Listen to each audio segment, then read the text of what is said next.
फागुन के इस पवित्र रंग भरे अवसर पर ये पवित्र पावन भगवान देवाधिदेव महादेव की कथा,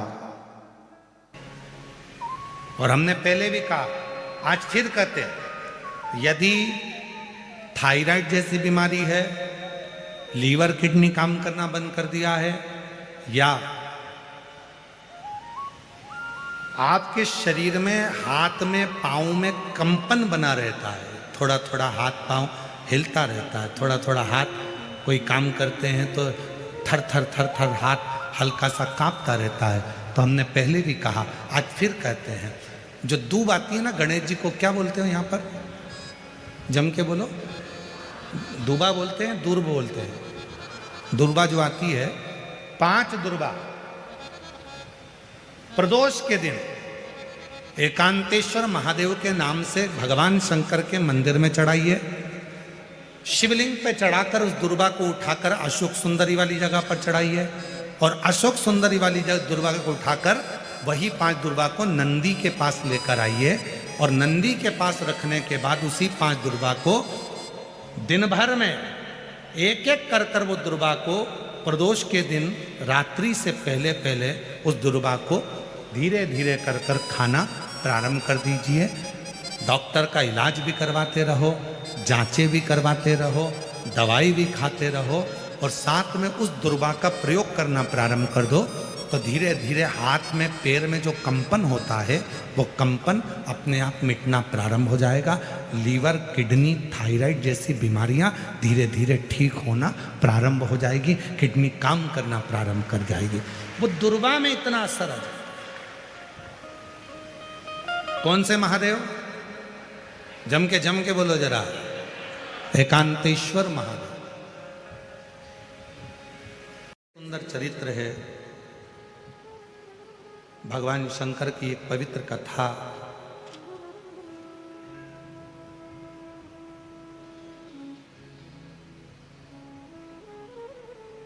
तमिलनाडु में दक्षिण में एक शिवजी का मंदिर है,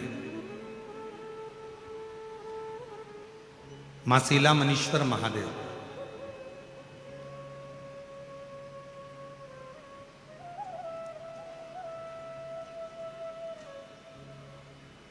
तमिलनाडु प्रदेश में एक बड़ा सुंदर मंदिर है, मासीला मनीश्वर महादेव का। कभी आप उस मंदिर का दर्शन करने के लिए पहुंचे, कभी वहां पर आप दर्शन करने के लिए जाएंगे, तो भगवान नारायण का वराह अवतार तो आपने देखा है। भगवान विष्णु ने वराह अवतार धारण करा था, अपने दंतों पर पृथ्वी को धारण करा था, लेकर आए थे, हिरण्याक्ष का संहार करा था, ये सब आपने दर्शन किया। पर कभी आपने भगवान शंकर का वराह रूप का अवतार का दर्शन यदि ना करा हो, तो मासीला महेश्वर मंदिर में जाकर आप भगवान शिव का इस रूप का दर्शन कर सकते।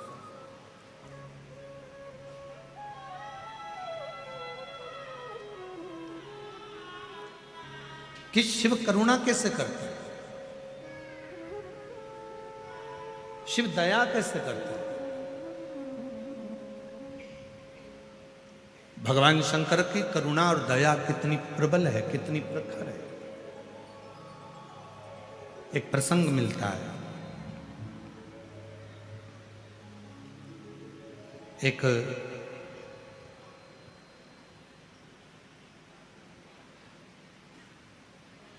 इस पवित्र मंदिर में, मासीला मनीश्वर महादेव मंदिर में, भगवान शंकर का जो प्रतिबिंब है, भगवान शंकर का जो स्वरूप है, वो एक वराह रूप में, एक शुकर रूप में, और शुकर में भी नारी 12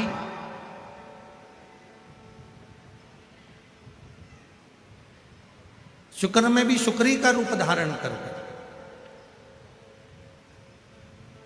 आप उस मूर्ति का दर्शन करेंगे तो भगवान शुक्री का रूप धारण करे हुए हैं और उनके स्तनों से 12 शुक्री के बच्चे लपटे हुए हैं जो उनका दूध पी रहे हैं।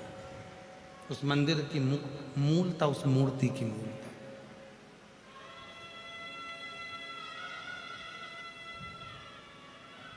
कभी तमिलनाडु प्रदेश में जाएं तो भगवान शिव के इस रूप का दर्शन करें।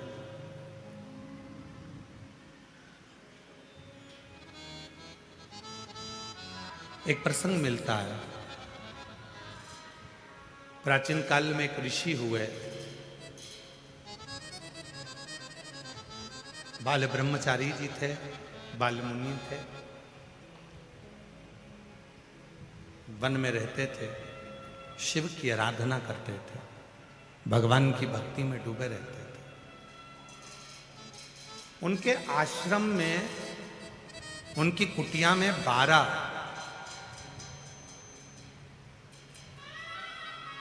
बच्चे छोटे छोटे निवास करते थे, जिनको वो विद्याध्ययन कराते थे, वेद पढ़ाते थे। और बड़े भावों से जब बच्चे वेद पढ़ने के लिए उनके आश्रम में आते थे, जब वेद पढ़ने के लिए उनके पास पहुंचते थे, तो वो 12 बच्चों से ज्यादा अपने पास में एक भी बच्चा नहीं रखते थे और सारे बच्चों को घर भेजते थे। रखते थे तो केवल 12।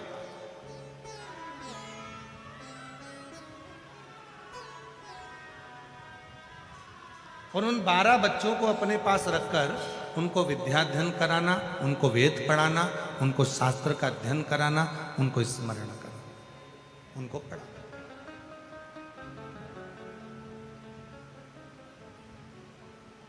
अब वो जो 12 बच्चे वहां रहकर वेद का अध्ययन कर रहे हैं, पढ़ाई कर रहे हैं, एक दिन गुरुजी ने उनको बुलाया। बालमुनि जी ने उनको बुलाकर कहा, देखो तुम मेरे पास में विद्याध्ययन करने के लिए आए हो, पर मेरा एक निवेदन स्वीकार करना। तुम वेद पढ़ो, शास्त्र पढ़ो, अध्ययन करो, सब कुछ करो, मना नहीं है, पर सबसे पहला काम करना, यदि वेद पढ़ना है, विद्याध्ययन करना है, पढ़ाई करना है, तो मेरे पास रहने वाले एक एक बच्चे ध्यान करना कि किसी भी शिव भक्त की कभी निंदा मत करना, किसी शिव भक्त की कभी हंसी मत उड़ाना, किसी शिव भक्त के लिए कभी अपमानजनक शब्द मत कहना, कभी शिव भक्त के लिए आड़ा टेढ़ा मत कहना, कभी भी।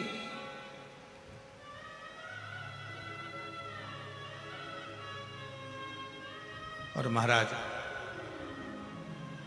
जितने बच्चे बैठे थे सारे बच्चों को समझा दिया कि किसी शिव भक्त का अपमान मत करना, किसी शिव भक्त के लिए आड़ा टेढ़ा मत करना। कभी शंकर का कोई भक्त है, हम तो यहाँ तक मेरी जीजियों से कहता हूँ, मेरे जीजाओं से कहता हूँ, मेरी बेटियों से, बेटाओं से, मेरे बुजुर्ग माता पिता से निवेदन करूँगा, आपसे भी निवेदन करूँगा, जितने शिरूर की पवित्र धरा पर बैठकर, इस पवित्र प्रांगण में बैठकर शिव महापुराण की कथा का लाभ ले रहे हैं, उनसे भी निवेदन है, यदि तुम्हारे घर के पास का कोई व्यक्ति हो, तुम्हारे घर के पास में कोई मेरी जीजी हो, जीजा हो, कोई बेटी हो, बेटा हो, शिव जी के मंदिर में जाकर यदि भगवान का भजन कर रहे हैं, शिव जी के मंदिर में जाकर स्मरण कर रहे हैं, शंकर जी के मंदिर में जाकर यदि एक लोटा जल चढ़ा रहे हैं, तो निवेदन है उनकी कभी हंसी मत उड़ाओ, क्योंकि आप इस कथा को जब सुनेंगे तो आपको लगेगा कि शंकर के भक्त की हंसी उड़ाने का या शिव के भक्त पर आक्षेप करने का कितना कितना भोगना पड़ता।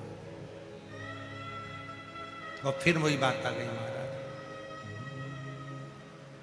मत बुरे कर्म कर मन वरना पछताएगा, भगवान की आंखों से तू बच नहीं पाएगा, तू बच नहीं पाएगा। अरे ओ अज्ञानी मत कर नादानी, अरे ओ अज्ञानी मत कर नादानी, तेरे कर्म का फल भी तू ही पाएगा, जैसा किया तूने तेरे आगे आएगा। मत बुरे कर्म कर बंदे ना पछताएगा, भगवान की आंखों से तू बच नहीं पाएगा, तू बच नहीं पाएगा। अरे ओ अज्ञानी मत कर नादानी। अपने कर्म का भोग अपने को भोगना। हमने फिर निवेदन करा था पहले भी, आज फिर करें। अपने हाथ में खुजाल चली है तो उसको हमें खुजाना है। हमको छींक आई है तो हमको छींकना है। छींक तुम्हें आ रही है और तुम बाजू वाले को कोनी मार के कह रहे हो छींक छींक, तो उसके छींकने से तुमको फर्क पड़ेगा क्या? जम के तो बोलो, फर्क पड़ेगा नहीं। खांसी तुमको आ रही है, खांस तुम रहे हो और पड़ोसी से करो खांस खांस, पड़ोसी खांसेगा तो क्या तुमको फर्क पड़ेगा? नहीं। याद रखना, अपनी छींक अपने को छींकना है, अपनी खांसी अपने को खांसना है, अपने सिर में दर्द हुआ तो गोली अपने को खाना है। सिर दर्द तुम्हारा हो रहा है और पड़ोसन को गोली खिला रहे, ये नहीं हो सकता।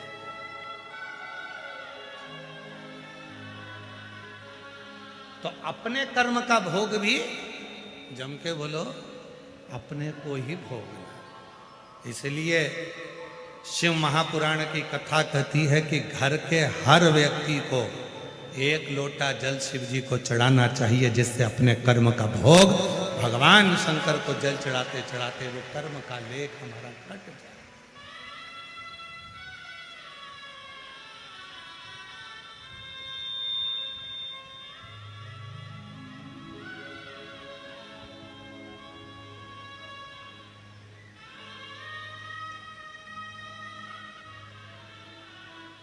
आज घरों में बहुत बड़ी उलझन खड़ी हो गई।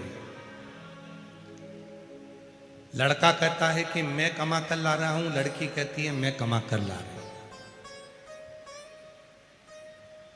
पत्नी कहती है इन बच्चों को मैं पाल रही हूं, और पिता कहता है इन बच्चों को मैं पाल रही हूं।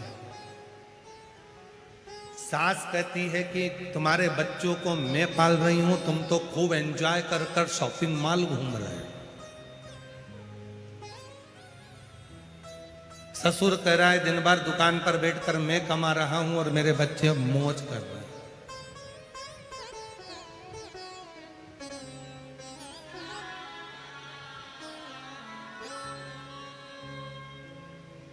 यदि शिवजी और पार्वती जी से पूछा जाए कि सबसे सुंदर दाम्पत्य जीवन जीने का तरीका क्या है, सबसे सुंदर दाम्पत्य जीवन जीने का तरीका क्या है, घर में सुखी रहने का सबसे सुंदर तरीका क्या है, कोई ऐसा फार्मूला बता दिया जाए कि हमारे घर में सुख आ जाए और हमारा दाम्पत्य जीवन भी सुखी हो जाए, तो शिव पुराण कहती है उस दाम्पत्य जीवन को और परिवार में सुख पाना चाहते हो तो उसके लिए मैं और मेरा का त्याग कर दो। एक शब्द घर में लेकर आ जाओ, हम जो कुछ भी कर रहे हैं हम सब कर रहे हैं, कोई दूसरा नहीं। पत्नी के मैं कर रही, पति के मैं कर रहा, सास के मैं कर रही, ससुर के मैं कर रहा, बहन के मैं कर रही, भाई के मैं कर रहा, बेटी के मैं कर रहा, बेटा कहे मैं कर रहा। ये जो मैं का संबोधन है, इस मैं के संबोधन को उठाकर बाहर पटक दो और हम एक संबोधन आ जाए, हम सब इकट्ठे होकर परिवार हमारा इतना अच्छा है गुरुजी, मेरा परिवार नहीं हमारा परिवार इतना अच्छा है गुरुजी, हमारा सिंदूर इतना अच्छा है कि शिव महापुराण की कथा हम सब मिलकर करा रहे हैं।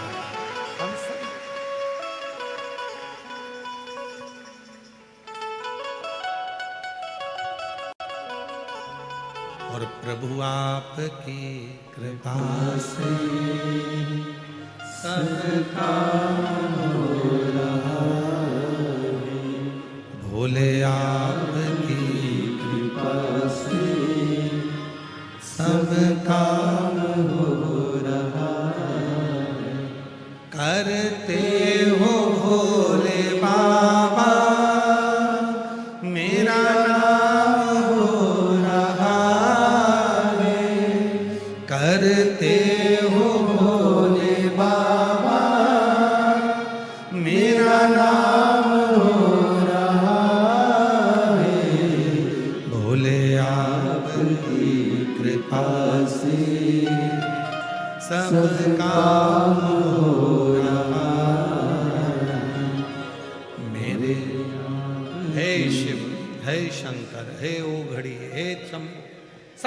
कर रहे हो? हम तो केवल एक निमित्त मात्र हैं। हम सब करने वाला कौन? कोई एक नहीं, हम सब कर रहे हैं, सब।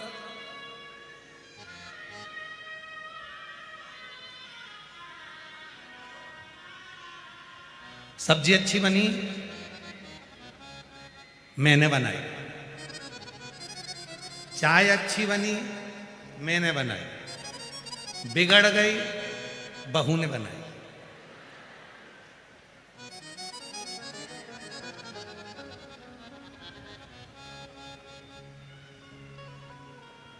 बहू कौन है? तुम्हारे घर की, तुम्हारे बेटे की पत्नी। अगर उस पे इल्जाम लगा भी दोगे तो बदनामी किसकी होगी? तुम्हारी। उनके घर की बहू चाय बनाना तक नहीं आए, चाय अगर बेकार भी बन जाए तो सास को आगे आकर कहना चाहिए, बुढ़ी हो गई ना तो दिखता नहीं है, इसलिए गड़बड़ हो गई, मैंने बनाई थी। और जब चाय अच्छी बन जाए तो घर की बुजुर्ग माँ आकर कह दे, बहुत प्रेम से बोल दे, भले सास ने चाय बनाई हो पर घर का बुजुर्ग व्यक्ति आकर कह दे, मेरी बहू इतनी अच्छी आई है, उसको सब बनाना आता है। भले सास को मालूम है कि बेवकूफ बनाना आता है, फिर भी वो कह दे कि सब कुछ बनाना आता है, फिर भी कह दे बहुत अच्छी है, उसे सब आता है,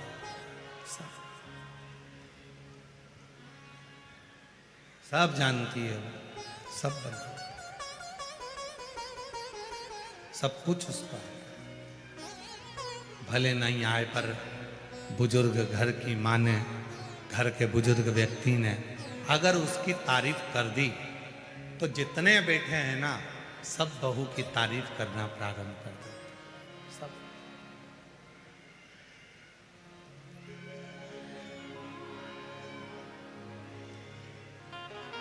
एक बात समझ में नहीं आती परंतु बड़ी विचारणीय बात है। समझ में नहीं आता है कि तुम्हारे बेटे के लिए लड़की देखने कौन गए? जम के बोलो, तुम। लड़की देखकर कौन आए? तुम। हाथ में लिफाफा देकर कौन आए? तुम। साड़ी ओढ़ाकर कौन आए? तुम। इतने जब वो लड़की देखी तो इतने इतने इतने इतने उसके इतने व्याख्यान करे, बहन मिलने आई, इतनी जोरदार लड़की मिली है, बहुत आदर करती है, बहुत सम्मान करती है, बहुत अच्छी है, पढ़ी लिखी है, आदर करती है, बहुत मर्यादा में रहती है।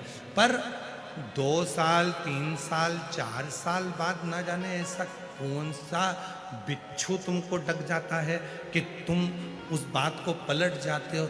ऐसी तो मैंने जिंदगी में नहीं देखी, खाए जा रही है जब से आई है।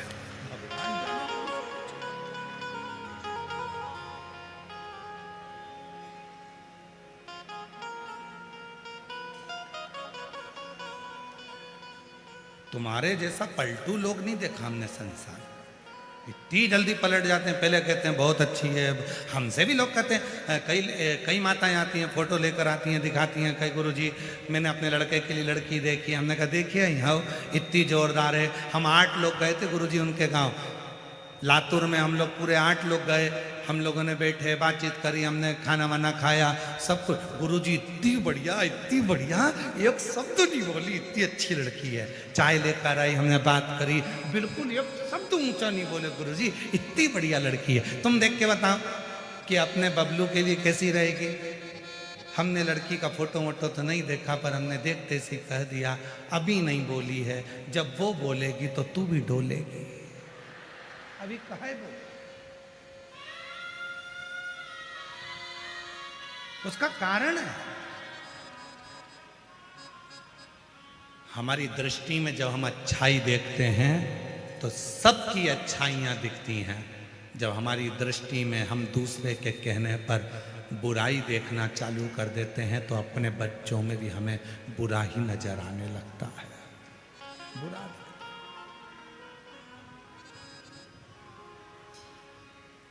शिव जी के कितने नेत्र हैं? जम के बोलो। 3। सिरूर वाले बोलते हैं कि नहीं बोलते? जरा आवाज आना चाहिए जम के। शिव जी के कितने नेत्र हैं? 3। आपके कितने हैं? गलत बात है। ब्रह्मलोक के देवता ब्रह्मा जी, वैकुंठ लोक के देवता भगवान विष्णु, मृत्यु लोक के देवता भगवान शंकर। जब मृत्यु लोक के देवता भगवान शंकर के 3 नेत्र हैं तो तुम्हारे भी कितने हैं? 3। शिव जी के 3 नेत्र हैं तो अपने भी 3 नेत्र। शिव जी के 3 नेत्र हैं तो पृथ्वी पर जन्म लेने वाले हर मनुष्य के 3 नेत्र। पहला नेत्र शंकर भगवान का, दूसरा नेत्र भी शिव जी का और तीसरा नेत्र भी शिव जी का। उसी तरह आपके भी कितने नेत्र हैं? एक नेत्र ये जिससे आप अपनी अच्छाई देखते हो, मैंने जो करा बहुत अच्छा करा, मेरे बराबर कोई नहीं कर सकता। दूसरा नेत्र ये जिससे आप अपने परिवार की अच्छाई देखते हो, मेरे बच्चों ने जो करा बहुत अच्छा करा, मेरे घर के लोगों ने जो करा बहुत अच्छा करा। और तीसरा नेत्र यहाँ होता है जिससे हर व्यक्ति, हर एक व्यक्ति की बुराई ढूंढता रहता है, वो तीसरा नेत्र है।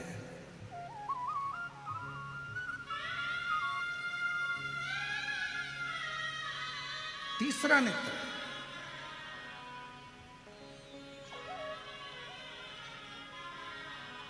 हर एक व्यक्ति की बुराई ढूंढ रहा है। शिव जी का तीसरा नेत्र खुलता है तो कामदेव जलकर भस्म होता है। शिव जी का तीसरा नेत्र खुलता है तो चारों तरफ हाहाकार होता है। और आपका तीसरा नेत्र खुलता है तो घर में हाहाकार मच जाता है। क्यों? क्योंकि हम बुराइयां देखते हैं और बुराइयां बोलते हैं।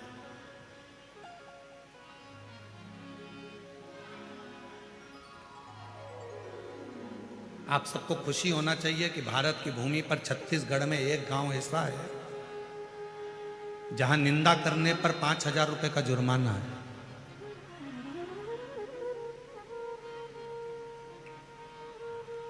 कल हम उस गांव का नाम या तो आप अपने गूगल पे सर्च करके निकाल लेना, नहीं तो हम उस गांव का नाम निकाल के लाएंगे। भारत की भूमि पर छत्तीसगढ़ प्रदेश में एक गांव ऐसा है जहां पर एक निंदा किसी ने करी थी। वो निंदा इतनी फैलती गई, इतनी फैलती गई, चुगली फैलती गई, निंदा फैलती गई। गांव में लड़ाई हो गई, आपस में 2 परिवारों में लड़ाई हो गई, परिवार में फूट डल गई। जो परिवार एक साथ रहता था, एक जगह रोटी खाता था, एक जगह बैठते थे, एक दूसरे के कपड़े भाई पहन लेते थे, उस परिवार में जरा सी बात का बतंगड़ बन गया, निंदा चुगली का बतंगड़ बन गया। और चुगली और निंदा ने पूरे गांव को, परिवार को तोड़ दिया। तो गांव के लोगों ने निर्णय देकर, सरपंच ने पंचायत में निर्णय दे दिया कि हमारे गांव में अगर कोई चुगली निंदा करता हुआ पाया गया तो उसको 5,000 रुपए का दंड देना पड़ेगा। वहां गांव की रीति बन गई।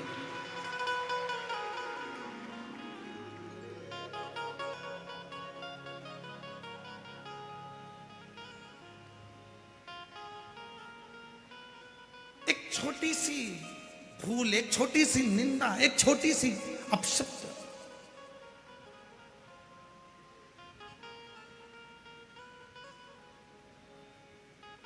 एक दूसरे को तोड़ा जा रहा, एक दूसरे को बर्बाद किया जा रहा। तो 3 नेत्र हैं भगवान शिव जी के, तो हमारे और आपके भी 3 नेत्र हैं। अच्छाई देखिए, अपने में भी अच्छाई देखिए, परिवार में भी अच्छाई देखिए, और तीसरा नेत्र खुलने मत दीजिए जिससे हम दूसरे की बुराई देखें। ये तीसरा नेत्र खुलने मत दो, हम दूसरे की बुराई नहीं देखेंगे। बहुत बढ़िया, क्या जोरदार कार्यक्रम हो रहा है, बहुत सुंदर, खूब आनंद हो रहा है। इतने विशाल विशाल पंडाल लगाए गए हैं, भक्त भरे पड़े हुए हैं, कितनी दूर दूर से लोग पैदल चलकर आ रहे हैं, खूब आनंद से कथा का रस तत्व ग्रहण कर रहे हैं, बाबा से अपने मन की बात कर रहे हैं। अच्छा ही देखो, अच्छा, श्रेष्ठ।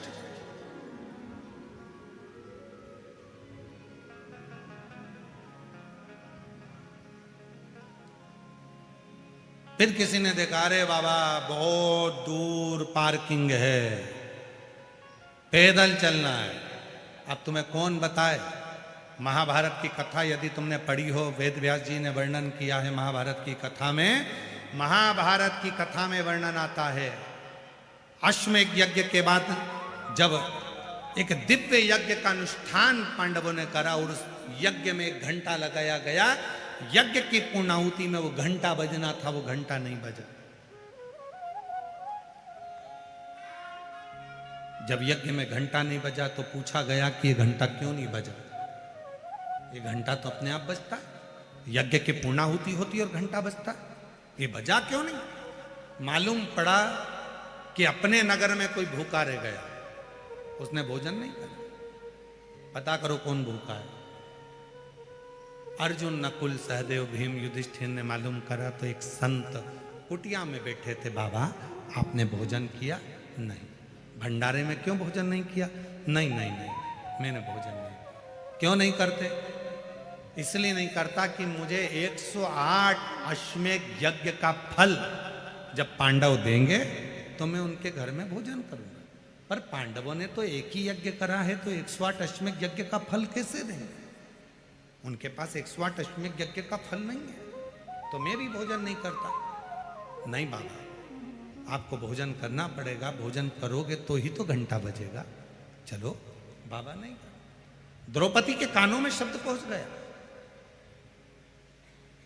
कि एक बुजुर्ग बाबा बैठा है, एक सन्यासी बैठा है, और वो बोल रहा है 108 अश्वमेध यज्ञ का फल दोगे तो मैं तुम्हारे यहां भंडारे में भोजन करूंगा। द्रौपदी कहती है चलो, मैं लाती हूं बाबा को पकड़ कर। चलिए, द्रौपदी चली, दासियां चप्पल लेकर आई, पादुका। द्रौपदी ने नहीं पहना। रथ लाया गया, द्रौपदी रथ पर नहीं बैठी, पैदल चली, नंगे पांव। बाबा ने कहा क्या बात है, आप चलकर भोजन करिए। द्रौपदी ने कहा चलो बाबा भोजन करो, यज्ञ का घंटा बजेगा आपके भोजन करने के बाद। बाबा ने कहा मुझे 108 अश्वमेध यज्ञ का पुण्य चाहिए, अब भी दो तो चलता हूं। द्रौपदी ने हाथ में जल लिया, मैं द्रौपदी पांडवों की धर्म पत्नी 108 अश्वमेध यज्ञ का पुण्य फल तुमको देती हूं। बाबा ने कहा कि द्रौपदी, तेरे पति ने एक यज्ञ करा, तूने 108 कब कर लिया? द्रौपदी कहती है बाबा, हमारे वेद और शास्त्र कहते हैं जितने कदम चलकर हम शिव पुराण तक पहुंचते हैं, जितने कदम चलकर हम संत के दरवाजे तक पहुंचते हैं, जितने कदम चलकर हम शिवालय तक पहुंचते हैं, उतने अश्वमेध यज्ञ अपनी जिंदगी के कर लेते हैं। उतने अश्वमेध यज्ञ कर। आपके दरवाजे तक आने में मैं 5000 कदम चलकर आई हूं, मैंने 5000 अश्वमेध यज्ञ करे हैं, इसलिए मैं तुम्हें 108 अश्वमेध यज्ञ का पुण्य फल देती हूं। संत ने लिया, उठे, चले, भोजन किया, घंटा बजा। अब कोई अच्छाई देखना हो तो लोग अच्छा देखें, अरे इतनी दूर पार्किंग कर दी, कोई बात नहीं, बाबा तुम्हारे चलने से यज्ञ करवाना चाहता है, उस यज्ञ का पुण्य तुम्हें देना चाहता है। कोई कष्ट होगा, कोई दुख होगा, कोई तकलीफ होगी, चले, एक पत्र है, अच्छा देखिए,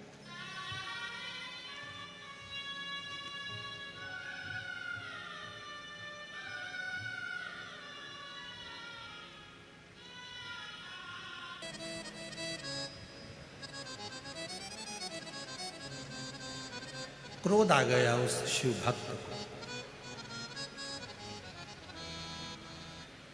मेरे ऊपर मिट्टी फेंक रहे हो, कंकर फेंक रहे हो, लकड़ी फेंक रहे हो, संविदा फेंक रहे हो, मैं श्राप देता हूं तुम 12 के 12 बच्चों को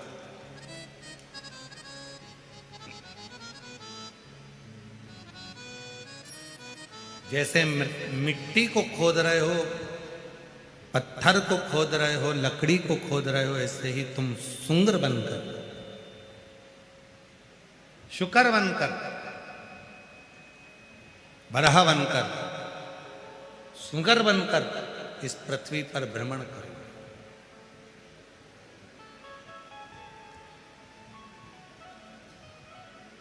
शिव महापुराण की कथा कहती है कि शिव की निंदा करने वाले को पशु का जन्म तो लेना ही पड़ता है। शिव भक्त की निंदा करने वाला हो चाहे शिव की निंदा, स्वयं देवर्षि नारद का संवाद। शंकर भगवान की निंदा करने वाला और निंदा सुनने वाला दोनों महापापी की गिनती में आता है और दोनों को भोगना पड़ता है। जिस समय पर कामदेव पर विजय प्राप्त कर ली थी देवऋषि नारद ने और भगवान नारायण के सामने जाकर शिव जी की निंदा करी थी भगवान विष्णु के सामने, हे नारायण मैंने कामदेव को जीत लिया, पर भगवान शंकर कामदेव को नहीं जीत पाए। भगवान विष्णु ने अपने कानों को बंद कर लिया, रे देवऋषि नारद तू भगवान शिव की निंदा कर रहा, शंकर की निंदा, और इस निंदा का फल तुझे भोगना पड़ेगा। और हुआ देवऋषि नारद को बंदर का मुख लगा और भगवान विष्णु ने शंकर जी की निंदा सुन ली थी थोड़ी सी, तो भगवान विष्णु को घोड़े का मुंह लगाना पड़ा। उनका घोड़े का मुख लगा। हयग्रीव अवतार हुआ भगवान नारायण का, क्यों? तो उन्होंने शंकर भगवान की निंदा को थोड़ा सा सुन लिया था। महापुराण की कथा कहती है अगर कोई आपसे मिलने वाला है, आपका कोई प्रिय है, तो उससे शंकर की निंदा का गुणगान करना चाहिए। भगवान शंकर की सुंदर सुंदर लीला का गुणगान करना चाहिए। निंदा कोई कर रहा है तो दूर, कोई शिव भक्त की निंदा कर रहा है दूर।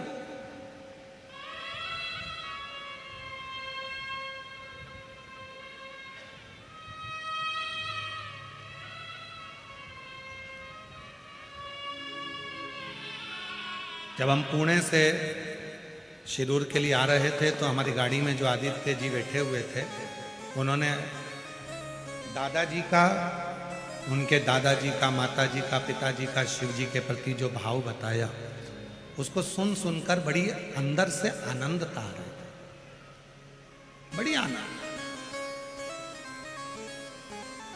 और तुम्हारे शिरूर में, पुणे में, शिरूर में, आसपास के क्षेत्र में जहां पर आप निवास करते हो, आपके आसपास में कहीं पर भी अगर कोई शिव भक्त है और उसका गुणगान यदि आप कर रहे हैं और 4 लोग सुन रहे हैं, तो समझ लेना आपके अंदर भी कहीं ना कहीं शंकर विराजमान हो गया है। इसलिए आपके मुख से शिव तत्व का गुणगान हो, नहीं तो हो ही नहीं सकता। ये जिब्या आज के जमाने में निंदा से बाहर ही नहीं निकलता। ये जिब्या आज के जमाने में निंदा, चुगली, बुराई से बाहर ही नहीं निकलती।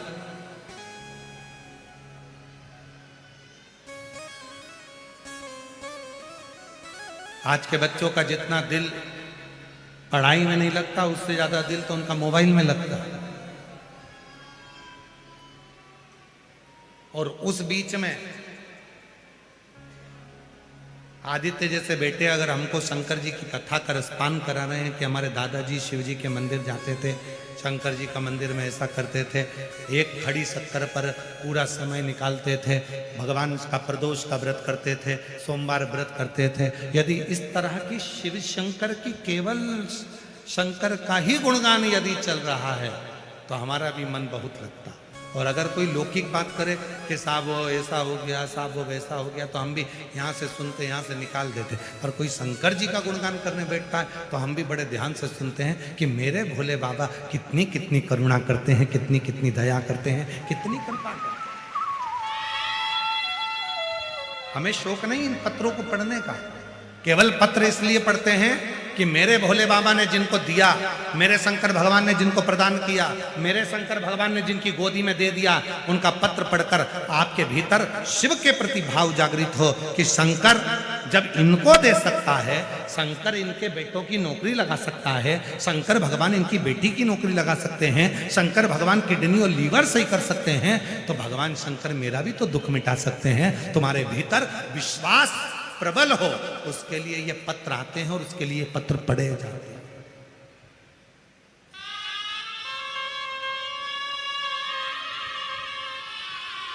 भगवान शिवदेव, भगवान शंकर,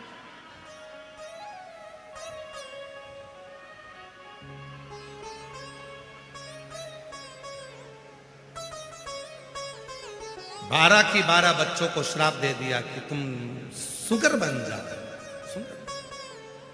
तुम बड़ा।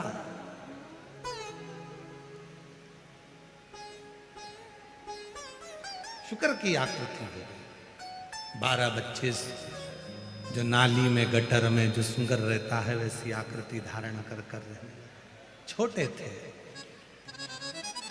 जब शहर में नगर में उत्पात मचाया तो उन 12 बच्चों को भरा जंगल में छोड़ दिया। ये जो बच्चे 12 की 12 शुक्र की आकृति में हुए, पहले लकड़ी लेकर अपने ऋषिवर के गुरु के दरवाजे पर पहुंचकर जैसे उनने लकड़ी पटकी, संविदा पटकी और बच्चे चिल्लाने लगे, गुरुजी गुरुजी गुरुजी गुरुजी, ए गुरुदेव ए गुरुदेव ए गुरुदेव गुरुदेव गुरुदेव। गुरुजी दौड़ कर आए, क्या हो गया बच्चों, हुआ क्या? गुरुजी आपने कहा था कि शिशु भक्त की निंदा मत करना, आपने कहा था कि शिशु भक्त के लिए अपशब्द मत कहना, आपने कहा था किसी शंकर के भक्त को कुछ भी आड़ा टेढ़ा मत कहना। हमने गलती कर दी। एक शंकर का भक्त बैठा था, भजन कर रहा था, शिव के गुणगान में लगा हुआ था, उसी को मट्टी का ढेला उठाकर मार दिया, लकड़ी उठाकर मार दी। पहले नहीं बोला, बाद में हमको श्राप दे दिया कि हम सुहर बन जाए, हम शुक्रा बन जाए। गुरुजी हमारा शरीर अब ये सुगर की आकृति का हो जाएगा। गुरुजी हम किससे कहें? गुरु ही माँ होती है, गुरु ही पिता होता है, गुरु ही शंभु होता है, गुरु ही शंकर होता है। गुरु से इसलिए कहा जाता है कि मेरा गुरु एक बार कृपा की दृष्टि कर देगा तो मेरा दुख मिट जाए, मेरा दुख समाप्त हो जाए। गुरु से कहें और किससे कहें? ये नहीं लिखा कि भगवान को इतनी संख्या में इतनी चीज देना पड़े।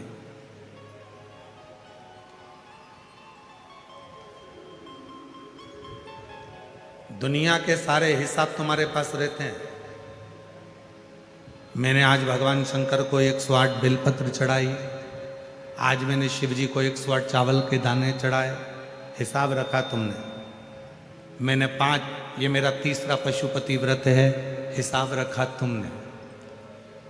16 सोमवार का आज मेरा 8वें नंबर का व्रत है, हिसाब रखा तुमने।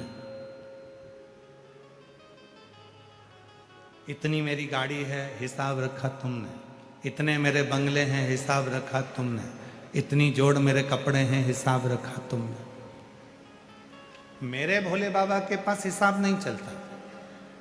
मेरे शंकर भगवान तो कहते हैं कि मुझे जो तू दे रहा है, अगर एक चावल का दाना भी तू मुझे दे रहा है तो उसका हिसाब तू मत रख, तू बस समझ लेना कि उसका हिसाब तुझे रखने की जरूरत नहीं है।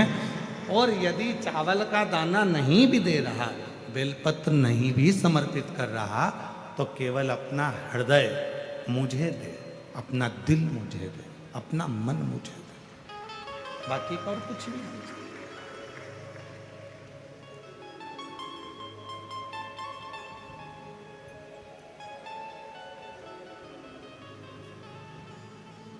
और कुछ चाहिए भी नहीं, केवल मन आपका शिव में लगे। और जब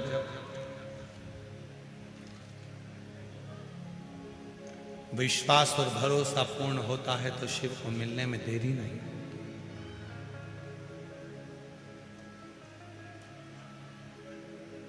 हम आपसे भी कहेंगे, 4 बजे कथा पूरी होती है, आरती होगी, आप अपने घर जाएंगे। श्रीमद् भागवत कथा होती है तो उसका प्रसाद बंटता है। श्री रामचरितमानस की कथा होती है तो उसका प्रसाद बंटता है।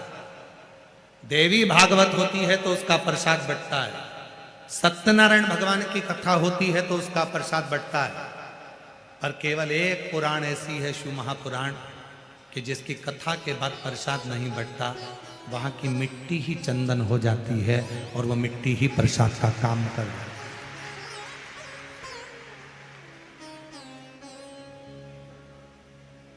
जब ये कथा शिरूर में हो जाएगी ना, तब शिरूर वालों को मालूम पड़ेगा कि हमारे यहाँ तिजोरी खुली थी उस महाकाल की और हीरे लुटाए जा रहे थे और हम वंचित रहे, हम वंचित रहे।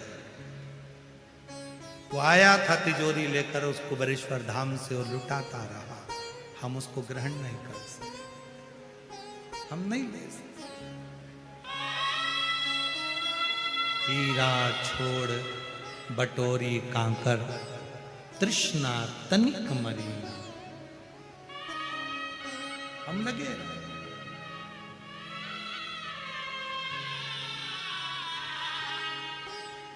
और मेरे शिरूर की जीजियों बहुत किस्मत वाले हो आप। आपकी किस्मत का मैं गुणगान नहीं कर सकता। इतने भाग्यशाली हो कि फागुन के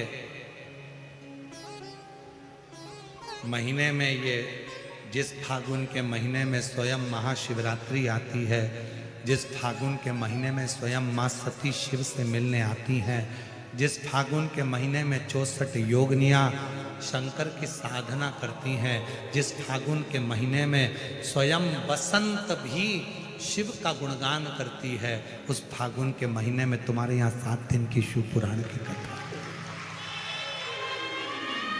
उस फागुन के महीने मेरा बाबा तुम्हें खुशियों के रंग में रंगने के लिए आया। उससे जो मांगना है दिल से मांगो, उससे जो कहना है दिल से कहो, दिल से।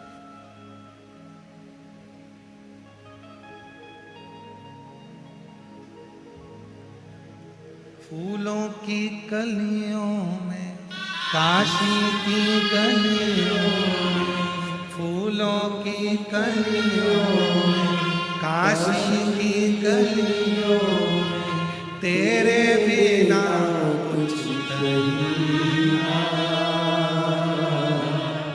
तेरे बिना भी क्या जीना, ओ बाबा रे, तेरे बिना भी क्या जीना, ओ शंभू रे, तेरे बिना भी क्या जीना। फूलों की कलियों में, काशी की गलियों में, फूलों की कलियों में, काशी की गलियों में, तेरे बिना कुछ कहीं ना, तेरे बिना ही क्या जीना, ओ बाबा रे, तेरे बिना भी क्या जीना, ओ शंभू रे, तेरे बिना भी क्या जीना। उसकी शरणागति गुरुजी कोई नहीं बचा सकता। हम शुक्र की आकृति में पड़ जाएंगे, कौन बचाएगा। और कहते कहते कहते कहते वो 12 की 12 बच्चे सुंदर की आकृति में हो गए।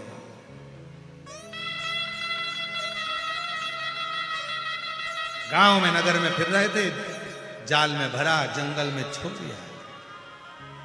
जंगल में कुछ खाने को उन 12 बच्चों को दूध पीने को भी नहीं मिला। मुख में दांत नहीं कि कुछ खा सके।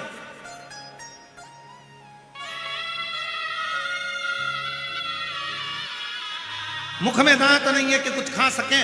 वो सुंगर की आकृति के 12 बच्चे बिलख रहे हैं, चिल्ला रहे हैं और आवाज लगा रहे हैं। तब वो गुरु ने जो सुना था, गुरु जी के मुख से जो गुरु ने अपने बच्चों 12 बच्चों के मुख से जो सुना था, वो गुरु उस शिव भक्त को ढूंढने निकले कि वो शिव भक्त कहाँ है जिसने मेरे बच्चों को श्राप दिया।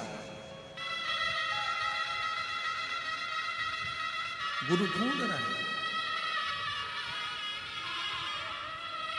पहुंच गए। वो एकांत में बैठा था, शिव की साधना कर रहा था, शिव की आराधना कर रहा था, शिव साधना में लगा था।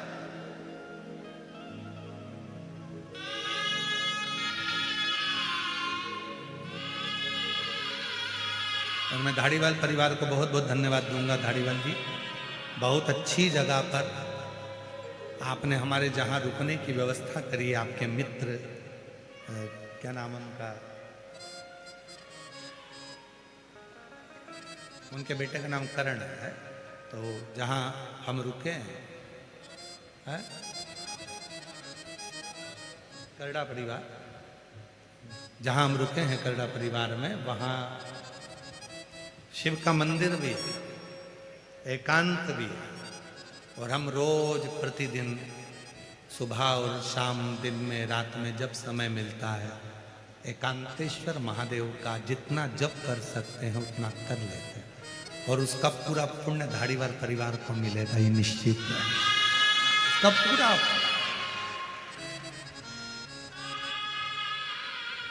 हमारा जो अनुष्ठान रहता है वो 4 दिन तक हम किसी से नहीं मिलते कोई, और हम धन्यवाद देंगे कि वहां पर भी हमसे 4 दिन तक मिलने के लिए कोई नहीं आ रहा। आज दूसरा दिन हो गया, कोई नहीं।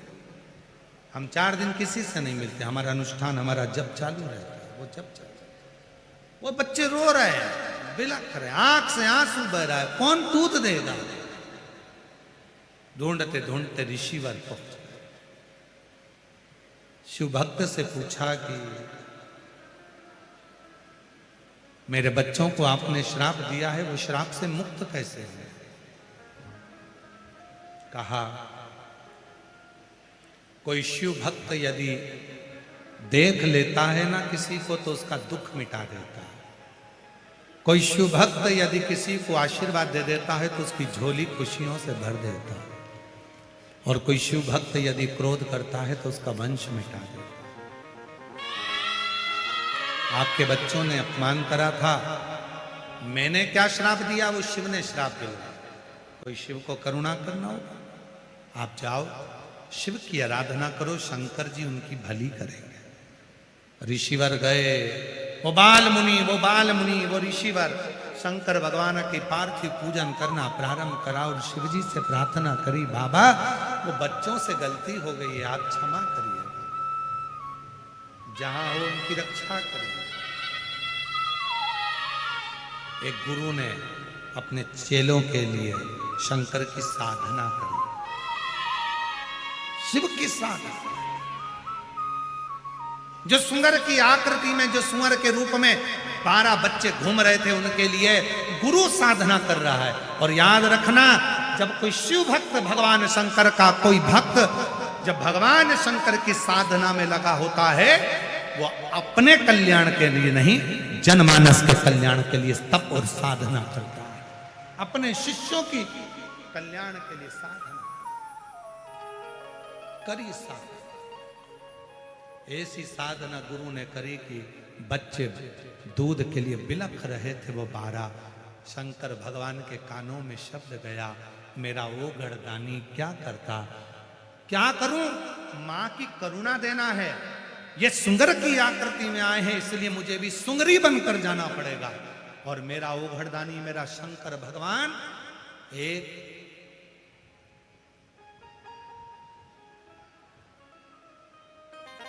सुंगरी की आकृति धारण कर कर, एक वारही की आकृति धारण कर कर, एक सुंगर की जैसे धर्म पत्नी सुंगरी होती है, उसकी आकृति धारण कर कर मेरे शंकर भगवान प्रकट हो गए उन बच्चों के सामने।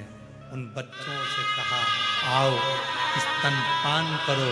वो बच्चे दौड़ पड़े और अपनी मां को जानकर भगवान शंकर का स्तनपान करना प्रारंभ करा। जैसे दूध उन बच्चों के मुख में गया, जाते से ही बच्चों का सुंगर की योनि छूट गई और वो अपने 12 वापिस बच्चों के रूप में प्रकट हो गए।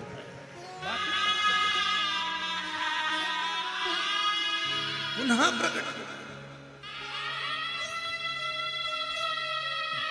दौड़ कर गुरु के पास, गुरु जी शंकर भगवान एक सुंगरी का रूप धारण कर कर, एक वारही का रूप धारण कर कर सामने प्रकट हो गए। हमको दूध पिलाया, अमृत पिलाया, हमारा शरीर वैसा हो गया, हम 12 की 12 वापिस मनुष्य देह में हो गए।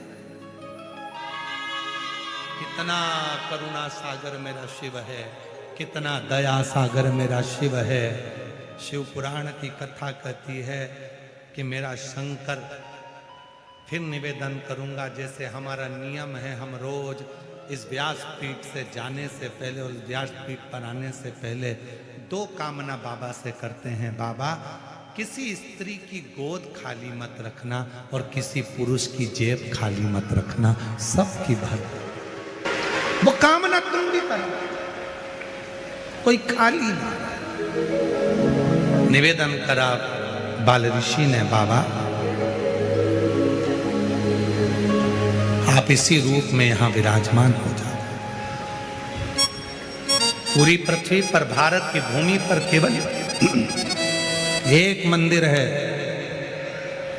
मासिला मनीश्वर महादेव का मंदिर तमिलनाडु में, तमिलनाडु प्रदेश में, जहां भगवान की 12 ही स्वरूप में मूर्ति है और वो 12 बच्चे भगवान शंकर का स्तनपान कर रहे हैं। ऐसी मूर्त शिव जी के रूप में पूजाती है। ऐसी स्वरूप भगवान शंकर का वहां विराजमान है। ओ मासिला मनीश्वर महादेव भगवान की। भगवान शिव स्वरूप में विराजमान होते हैं।